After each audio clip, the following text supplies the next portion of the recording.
Kamusta, Aries? Welcome to Like a Tarot.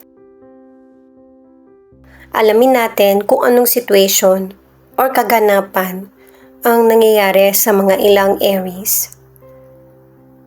Nakakaramdam ang ilan ng pagkainip or pagkalito sa situation na kinasasangkutan. Panoorin mo ito para magkaroon ka ng kaalaman at maging aware sa kung ano ang dapat gawin.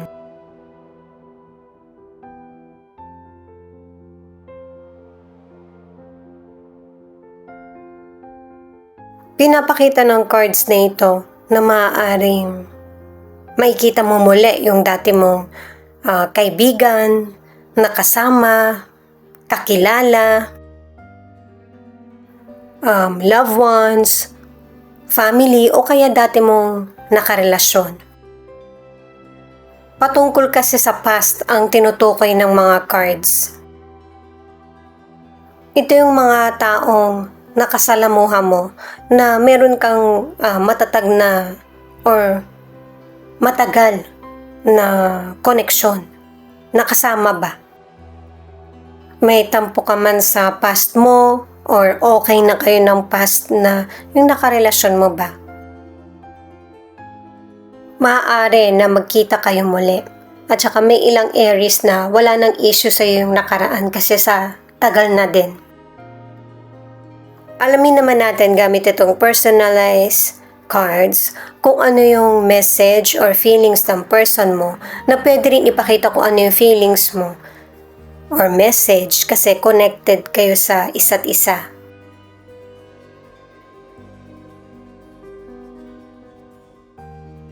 Maaari na nagkaroon ng chance na magkita kayo muli kasi ito yung message nyo. Maganda ka pa rin tulad ng dati. Lalaki yung nagde-describe nito. Nakita niya yung past person niya na babae. Yun nga lang, nagkahiwalay kayo ng person na ito. Pero sa pakiramdam ko guys, dahil sa responsibilities o kaya kasi bata pa kayo noon, kung hindi sitwasyon na nagpapahiwalay, pwedeng ibang person, kaya hindi natuloy yung relationship nyo. Pero syempre, kung wala ng feelings itong person na ito, hindi niya naman mapapansin kung ano yung nagbago sa'yo or kung ano yung noon ka nung nakita ka niya. Ayan, dinerecha niya na. Gusto kita pero ililihim ko na lang. Maaari na ito yung best para sa inyong dalawa. May karelasyon man kayong pareho or may karelasyon ka na. Para nga naman magkanya-kanya na talaga or walang pagkalito. Pero hindi mapigilan ng person na ito yung damdamin niya. Kasi talagang nakukyutan siya sa iyo. Maaaring sa itsura mo, sa mukha mo or sa pananamit. Maganda yung alaala mo dito sa person na ito. Kaya lang itong person na ito may mga kinakaharap siya ngayon sa buhay niya. Na ikaw yung nagpapasaya sa kanya or nagpapalimot sa problems niya. Ito yung itinatanong niya sa sarili niya kasi tapos na kayo eh. Maaring matagal na. Pero bakit hindi kanya makalimutan? Pero kailangan itong person na ito ang mag-solve sa personal issues niya at hindi ikaw. Yun na nga kasi yung buhay niya wala sa direksyon ngayon. Kailangan talaga na siya yung humarap nito. Kahit sabihin pa niya na nai-inspire siya na kapag ikaw ay nakakausap niya o kaya nakikita. Pero itong past na ito, ang tingin ko lang guys ituturing mo siya na kaibigan. Mas maigi na magkaroon ng boundaries, lalo na kung pareho na kayong may karelasyon. Or kung meron ka ng karelasyon, yung ngayon ang i-priority. Paalala para sa mga bagong viewers na ang reading na ito ay timeless reading. General reading, ano man ang edad mo or gender mo, kunin mo lang kung ano yung akma sa sitwasyon mo at saka ikaw na rin magpalit kung si person mo ba ito or ikaw, at ito ang start ng 1 week reading mo.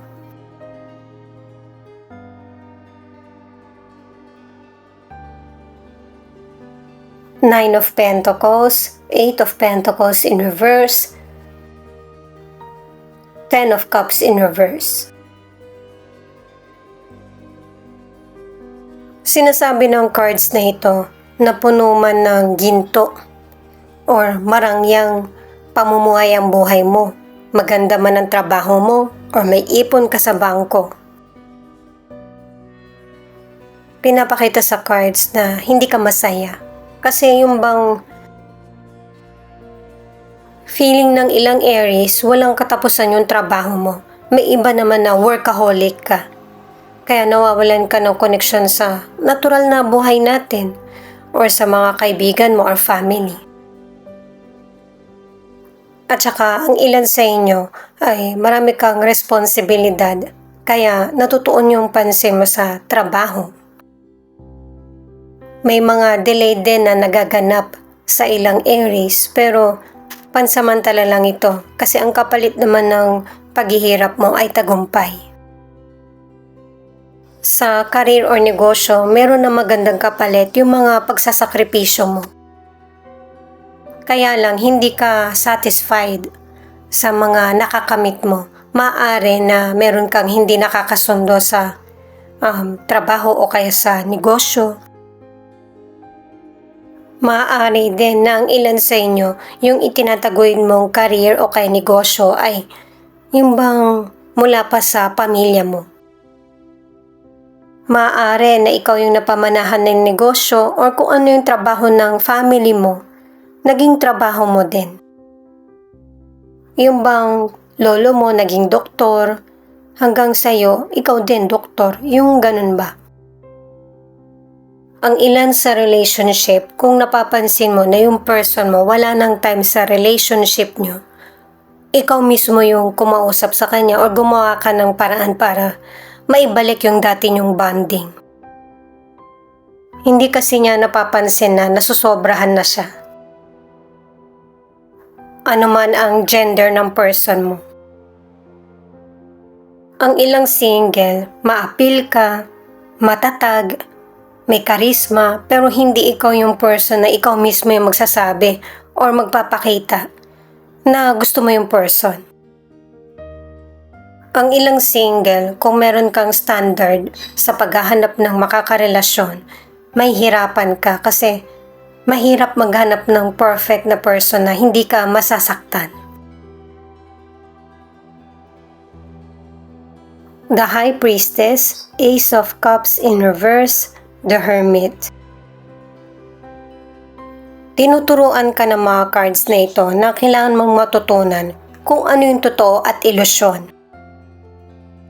May mga situation talaga sa buhay natin, sa career man, sa negosyo, sa money, sa relasyon. Parte talaga yung kabiguan or kalungkutan.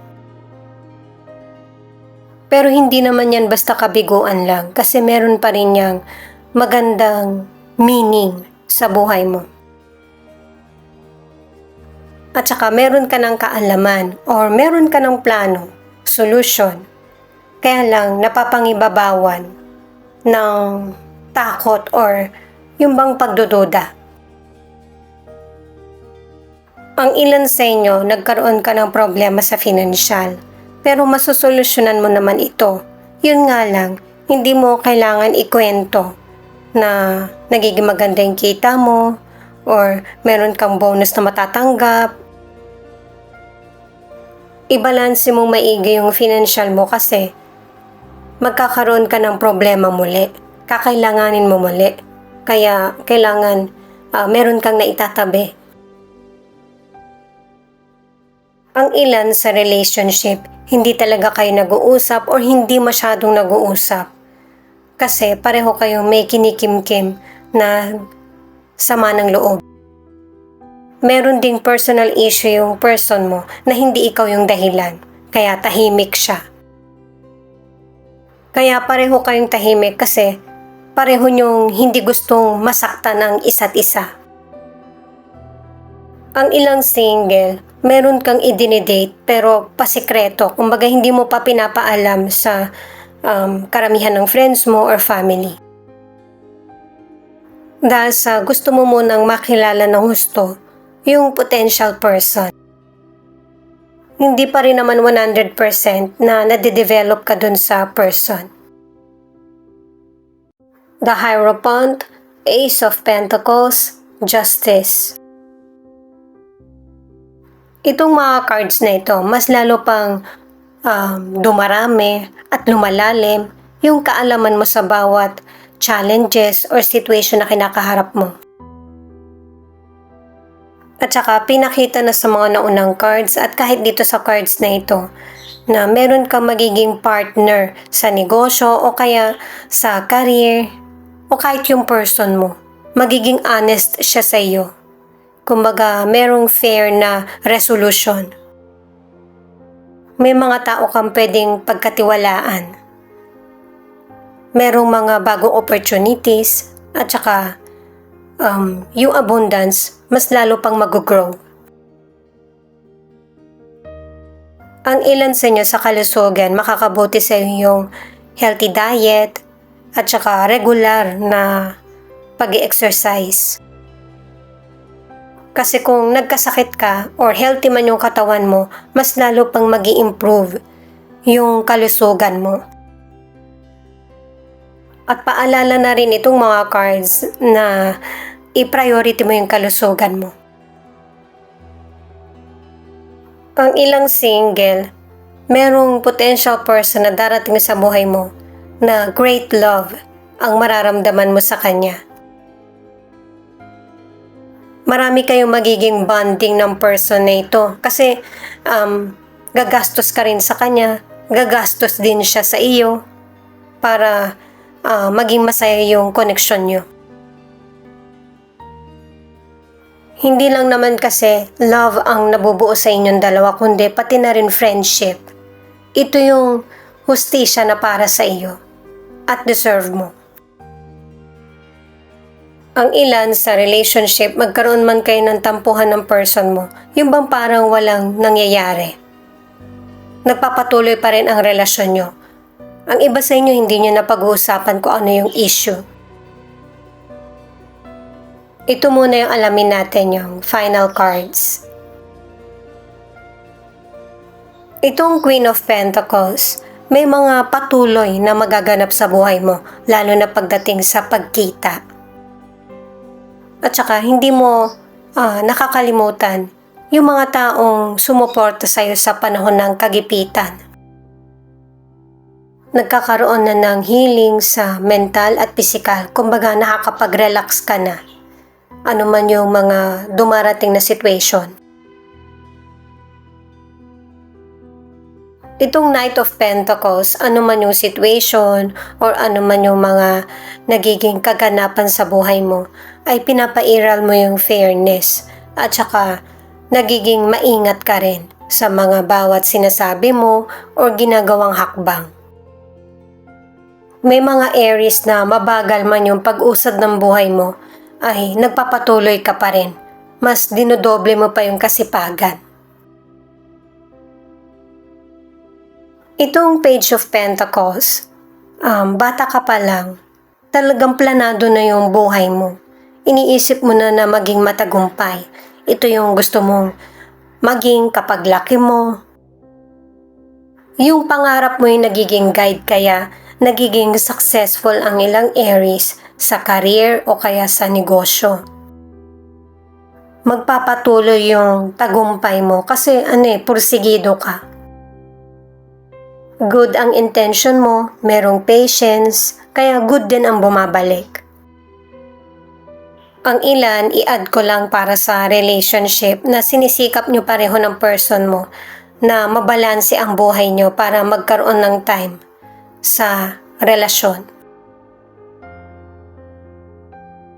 Pisces, Sagittarius, Libra. Ito yung ilan sa 12 zodiac sign na nangunguna sa reading na ito.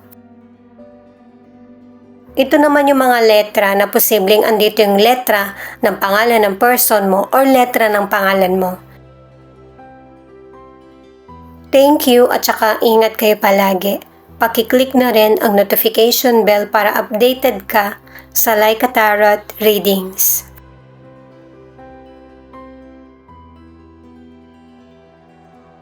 W Z J R O C I X F U N